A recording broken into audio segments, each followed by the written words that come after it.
Hey, and welcome back to Watertown 365. The Little Theater is back with Brothers Grimm Tales. The Washington Street Stewarts will open in October, so that is really good news. A public square building has been painted all black, and it's a subject of recent discussion. So if you have seen the all black building, then this is the exact place that you want to be to get some answers. So let's get you some of those answers. Let's talk about Watertown 365, starting with the obvious story, the fun one, the most visual one, except for we will need to open it in a browser window that shows, please tell me there's a photo of it, because otherwise what is the point? So there's a whole news story. Here we go. So here is the black building in question, the offending building, if you want to talk about that. It has been painted all black. This is 24 Public Square. It is owned by local real estate developer Jake Johnson, who just finished completing major facade improvements on the building and on an adjacent structure. The building was previously light gray with brown trim, and it seemed to blend in with the other kind of, brick, white, red sorts of buildings. And the subject of the facade improvements on this 3-story downtown building came up during Thursday morning's Advantage Watertown meeting that was held at Empire Square Restaurant on Public Square. Jake Johnson, who is the developer, said he had no idea people were talking about the building's new aesthetics. He came up with the idea after seeing a photo of a building with a similar color scheme, and he liked it. A friend of his also painted a building in Clayton all black, but that one has a shinier luster to it. The building was painted a shade called black tar, and he is finishing up the exterior work.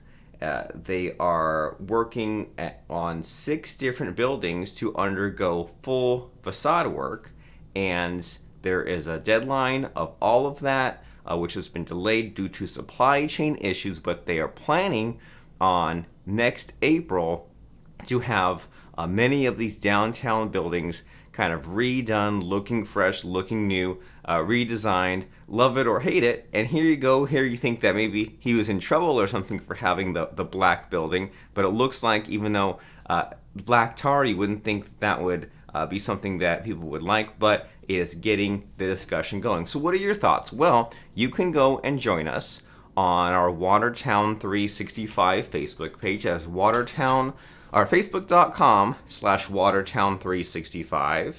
And is there a post for it? I'm sure somewhere in here with all of the different posts, all the things we're talking about, somewhere in here is probably the, I guess it happened earlier in the week. Oh, maybe not. All right, so we were looking for, so it's on the website, but it's not on the Facebook page. I was hoping to find some discussion, but you'll just have to find your discussion on some of the other topics, such as the Sackett's Harbor Rescue Squad, and in particular the Sackett's Harbor Ballroom, where there is a stand-up comedy show. And there's that and so much more happening in and around this area. So let's next talk about one of those things. Here we go, Little Theaters. Little Theaters are staging rollicking Brothers Grimm tales at 4 outdoor shows. We'll pull this up. It was a grim weekend for development for Little Theater of Watertown relating to its upcoming freewheeling production of Brothers Grimm tales, but the shows will go on as scheduled. This is called the Brothers Grimm Spectaculathon. It will be staged at 6 p.m. Friday and Saturday, 3 p.m. on Sunday. And so this is this past weekend that this happened. The show is 2 acts with an intermission.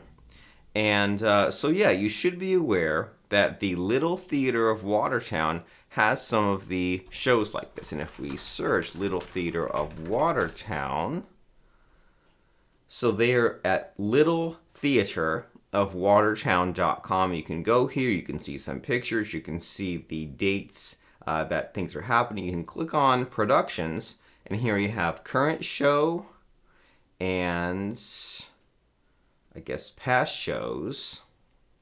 And then this auditions is interesting. Not that you might want to audition, but it's just helpful to know about what kind of upcoming shows that they have going on. So that is littletheaterofwatertown.com. You should check it out. And speaking of things you should check out, Citizen Advocates breaks ground on mental health urgent care on Watertown. So the construction has begun. This is a facility on State Street.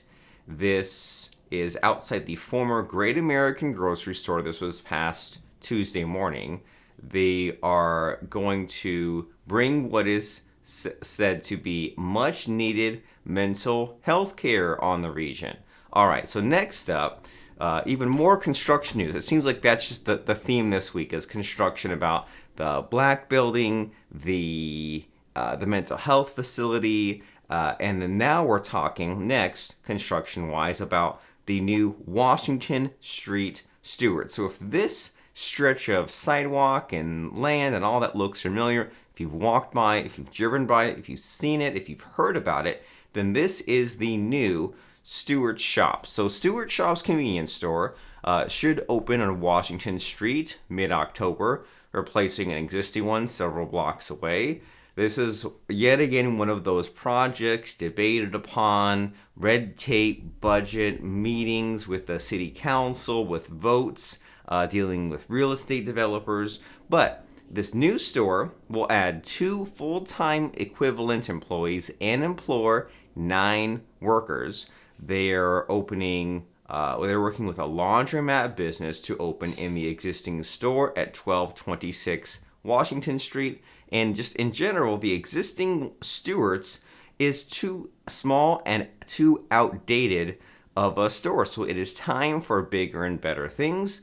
On July 5th, the city council voted 3-1 for final approval to allow Stewart's to close the deal, purchase those 3 Washington Street properties that we mentioned before. I'll pull them up on the screen. They are at 703, 707, and 715 Washington Street to open a 3,400 square foot new store. And then the property at 108 Flower Avenue had to go through a zoning change. And so not only is there a new store, and it looks like there's a new laundromat, but I believe somewhere the store will sell gas as well. So this might be the new happening location, right? There's so much happening.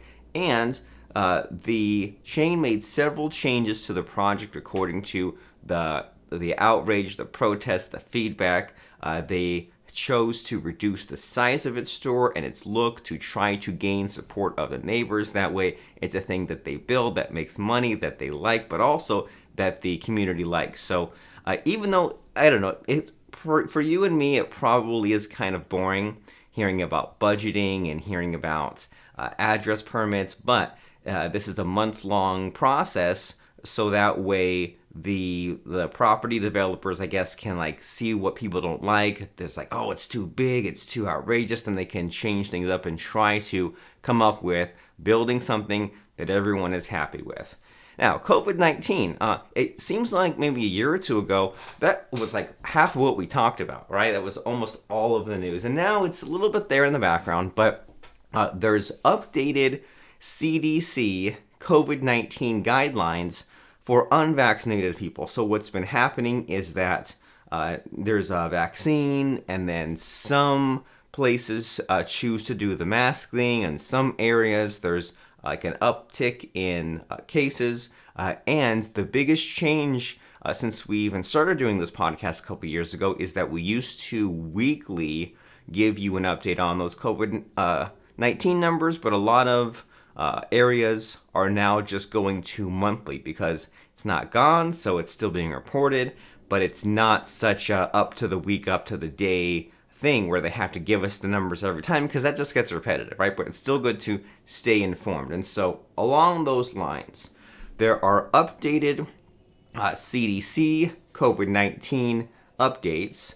And the CDC, I guess, the biggest, there's a lot to sift through, but the biggest bullet point for us to talk about is that if you are not up to date on your COVID-19 vaccines, then instead of quarantining if exposed to the virus, wear a high quality mask for 10 days and get tested on the 5th day. So I'm not really sure exactly how to feel about that, right? Instead of staying, excuse me about the phone going off there. Instead of staying home, they say, "Oh, just wear a mask." So I don't know. I guess that's a good sign. It's still a little uneasy and off-putting, but we're talking about if you have moderate or severe COVID-19 illness. It may include shortness of breath, difficulty breathing, or hospitalization with weakened immune system. And if you have any of these things, if you have weakened immune system, if you have difficulty breathing in general, you should still isolate through the 10th day. So don't be around people who are more likely to have serious illness until at least the 11th day. After 5 days, if you are fever-free without the use of medication, if your symptoms are improving, if you have no symptoms, you can end isolation. Okay, so now we're getting here into decoding this. So they say the first 5 days, I guess, are the most important as far as isolating, and then those days after, wear your high quality kind of like surgical mask that is not just cloth but also keeps in your virus from spreading out to others.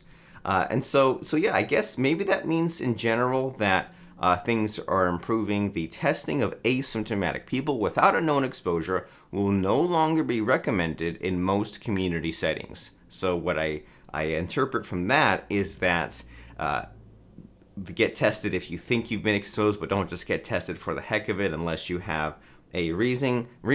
Physical distance is just one component of how to protect yourself and others, and to consider the risks while in a specific setting. And because a lot of this is opinion, guidelines, you read into it what you want, you do what you want, but what does not lie are the numbers or the graphs. And so you personally can check this graph by going to wdt.me/community level, because at least that way it's not just a shot in the dark.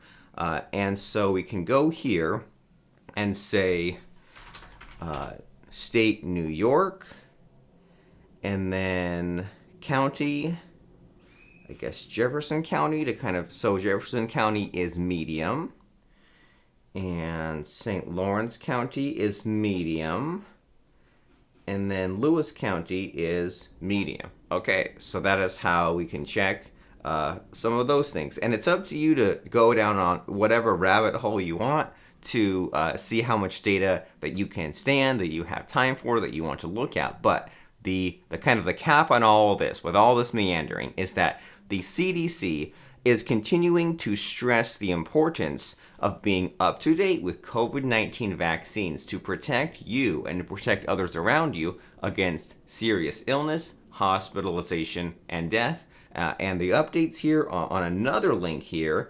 wdt.me/CDC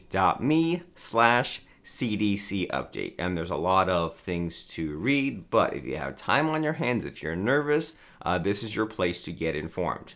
Now, let's talk about perioptical, and let's talk about the Sackett's Harbor Ballroom, which we mentioned earlier as far as they're doing the stand-up show. So periopticalny.com. When you feel some pain in your eyes and you can't see clearly, then you need to pay your eye doctor a visit. Wondering where to find quality eye care service in Jefferson County? Perioptical team has been helping the North Country see better for more than 30 years. Perioptical is catering to families and individuals specializing in patients with special needs and clients who may be hard to fit for glasses or contacts. That is Perioptical Vision Center 2, 1125 Arsenal Street, Watertown, New York, periopticalny.com. To see the hours of operation, the doctors, including Dr. Charles Meltzer and Dr. Joseph DeTota, to find out about their services from optical products, optician, and optometrist, hours of operation, email address, phone number, all those goodies you have come to know and love from doing your research into do I have this should I go into this business to fix this problem? Should I go here instead of some other eye doctor? Is this one closer? Is this one more convenient? Should I just go in general and book my appointment? PerryOpticalNY.com is the location to investigate all those and more. Next, let's talk about the Sackett's Harbor Ballroom.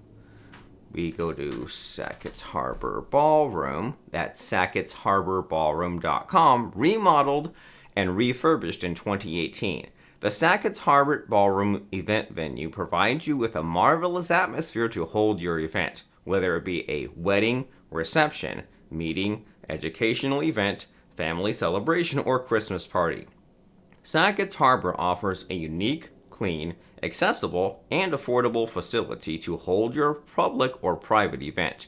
They are your one-stop destination for any event requirement. They are at 103 West Main Street, Sackett's Harbor, New York.